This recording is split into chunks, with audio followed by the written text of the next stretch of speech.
os dons de línguas e de profecia. 1 Coríntios 14.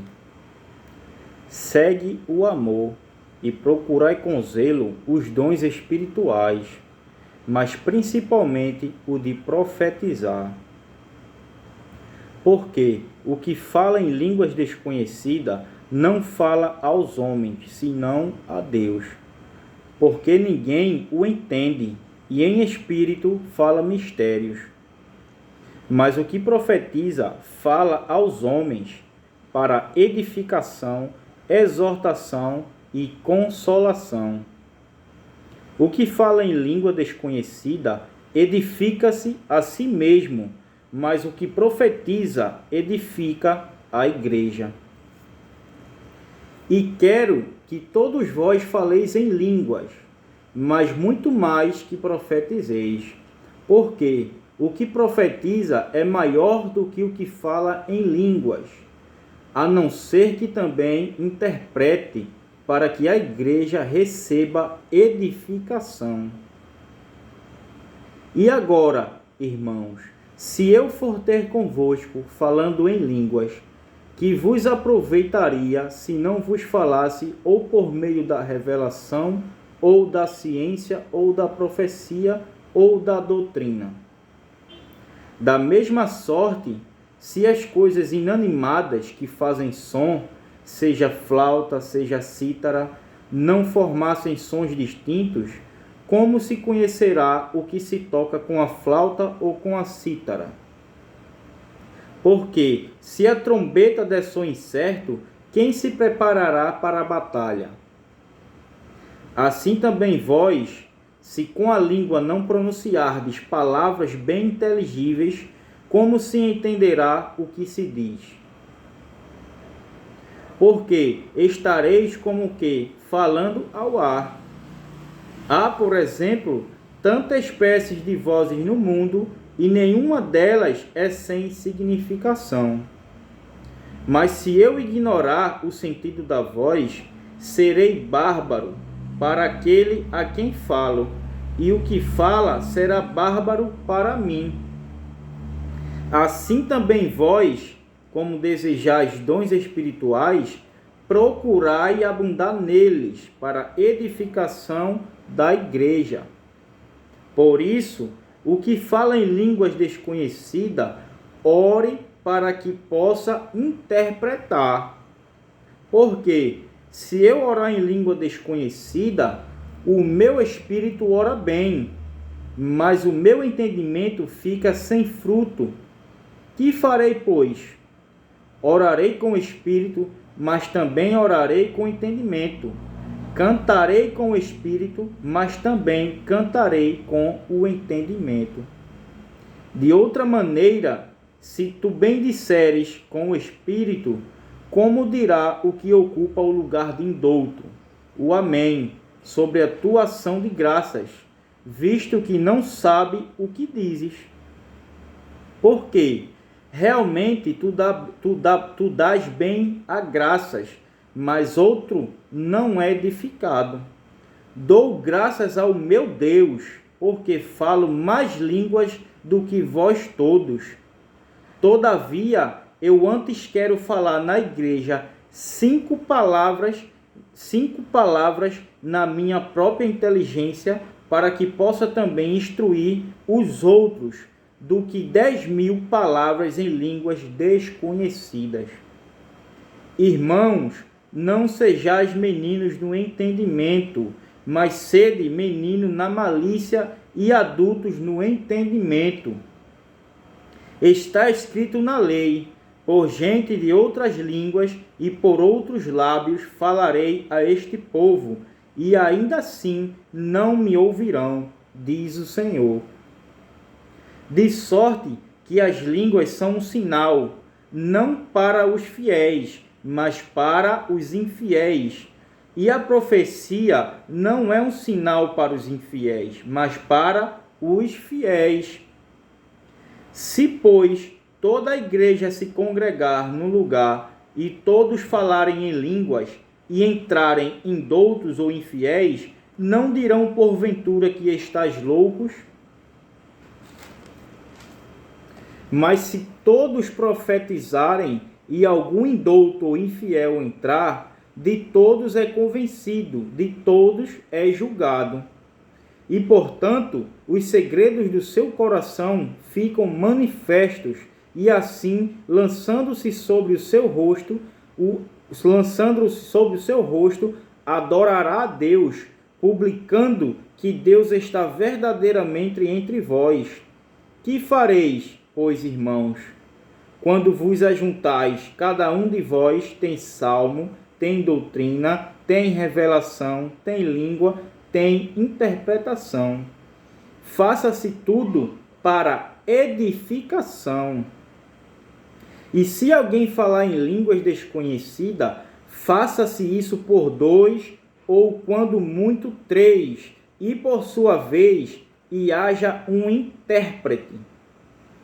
Mas se não houver intérprete, esteja calado na igreja, e fale consigo mesmo e com Deus, e falem 2 ou 3 profetas, e os outros julguem. Mas se a outro que estiver assentado for revelada alguma coisa, cale-se o primeiro. Porque todos podereis profetizar, uns depois dos outros, para que todos aprendam e todos sejam consolados. E os espíritos dos profetas estão sujeitos aos profetas, porque Deus não é Deus de confusão, senão de paz, como em todas as igrejas dos santos. As vossas mulheres estejam caladas nas igrejas, porque não lhe é permitido falar, mas estejam sujeitas, como também ordena a lei. E se querem aprender alguma coisa, interroguem em casa a seus próprios maridos, porque é vergonhoso que as mulheres falem na igreja. Porventura saiu dentre vós a palavra de Deus? Ou veio ela somente para vós? Se alguém cuida ser profeta ou espiritual, reconheça que as coisas que vos escrevo são mandamentos do Senhor. Mas se alguém ignora isto, que ignore. Portanto, irmãos, procurai com zelo profetizar, e não proibais falar línguas, mas faça-se tudo decentemente e com ordem. Amém? Essa palavra ela fica em 1 Coríntios, capítulo 14. Amém, meus irmãos? Em espírito fala mistérios. Todos os dons devem ser usados para o bem comum e para crescimento da igreja. Porém, o dom de línguas estranhas é o único que beneficia apenas a própria pessoa. Por isso, ela deve exercê-lo na oração, de forma discreta, direcionada a Deus, e não de maneira envaidecida para se mostrar aos outros. Esse ensino foi dirigido aos membros de Corinto, porque eles davam extrema importância a esse dom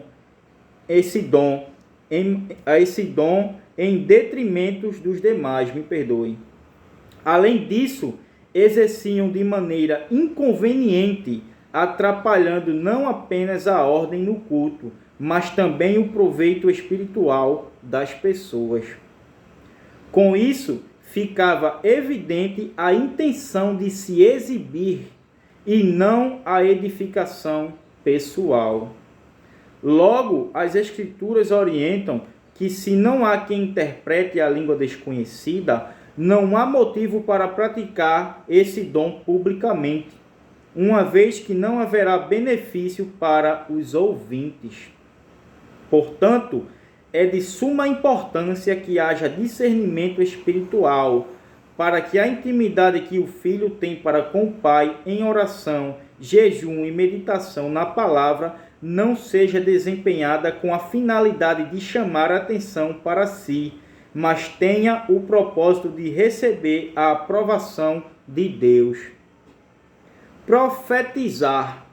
Profetizar significa pregar as escrituras sagradas e não fazer previsões acerca do futuro. É estar sob a direção do Espírito Santo para que, por meio da palavra de Deus, desperte a fé das pessoas e exorte sobre o pecado, o arrependimento e a vida eterna. Portanto, o dom da profecia é distinto, pois edifica o corpo do Senhor Jesus, que é a igreja. Com isso, entendemos que somente as Escrituras têm o poder de ativar a consciência para que esta tenha percepção das questões espirituais. Logo, a palavra precisa do intelecto para promover as boas escolhas, a nobreza de caráter, os pensamentos e os propósitos do ser humano. Por isso, podemos afirmar que fé não tem a ver com as emoções, e sim com o uso do raciocínio e do entendimento que nos foram dados pelo Altíssimo. Amém? A finalidade do falar em línguas. Este dom não visa provar que a pessoa recebeu o batismo com o Espírito Santo, embora seja uma evidência. Também não serve para medir a espiritualidade de alguém. O maior objetivo do falar em línguas desconhecidas é a edificação espiritual da própria pessoa, ou seja, fortalecer a comunhão dela com Deus. Desse modo, ao exercitar esse dom, ela recebe encorajamento, temor e consolo por meio da ação do Espírito Santo. Portanto, a repreensão de Paulo aos coríntios não significava a condenação do uso do dom, pois o próprio apóstolo também falava em línguas, mas sim um encorajamento para o uso de forma correta. Palavras inteligíveis. Os instrumentos musicais podem ser de qualidade e estar em perfeito estado, mas se não forem usados de maneira correta pelo músico, ao invés de produzirem belos sons, emitirão ruídos desagradáveis. Paulo se serviu deste exemplo para comparar o dom da profecia ao dom de línguas. Enquanto a pregação da palavra promove entendimento e salvação na igreja, o dom de línguas desconhecidas exercido publicamente sem que haja interpretação não passa de palavras inteligíveis, por isso não é útil para a fé. Portanto, quanto mais compreensível e clara é a mensagem, melhor é o aproveitamento espiritual, pois a força e o poder de uma língua estão na máxima compreensão das palavras e das ideias. Vozes no mundo. Assim como existem muitos idiomas neste mundo, há muitos pensamentos e muitas vozes. Porém, uma é superior a todas, a voz de Deus, transmitida pelas Escrituras. Por meio delas, ela ecoa seus ensinamentos aos ouvidos humanos. Quem decide ouvi-lo, compreende a sua vontade e abandona as demais vozes deste mundo, como o apelo dos vícios, da cobiça, da mentira e da hipocrisia, por exemplo. Orar com o Espírito e com o entendimento. Para quem é salvo, nada mais é prazeroso do que se aproximar de Deus. Por isso, o momento da oração se torna único e especial. Dessa forma, Paulo exorta sobre a maneira correta de orar. Sabemos que a fé, a sinceridade e a devoção são princípios fundamentais para quem deseja comunhão com o Altíssimo. Porém, o apóstolo revela um segredo que costumava desenvolver em sua vida espiritual: orar com o espírito e com o entendimento. Isto é, ele orava movido pelo Espírito de Deus, mas nem por isso deixava de usar o seu intelecto para falar com Deus. Amém? A decência e a ordem são os princípios que norteiam o culto agradável ao Senhor. Isto é, Deus, sendo todo-poderoso, poderia pedir que a adoração feita a Ele viesse de um belo ambiente, tivesse palavras eloquentes ou uma cerimônia perfeita. Mas não é isso que Ele pede. É com reverência, seriedade, zelo e disciplina que a presença de Deus se revela para quem o busca. Afinal, ele não age onde há confusão, exibicionismo, disputa ou qualquer outro tipo de desordem. Portanto, afronta a natureza santa de Deus quem lhe presta culto de forma negligente, descuidada e irresponsável. Então fica aí para a edificação da igreja. 1 Coríntios capítulo 14. Os dons de línguas e de profecia. Que Deus, em nome de Jesus Cristo, proteja a nossa nação de tudo que não presta. Amém.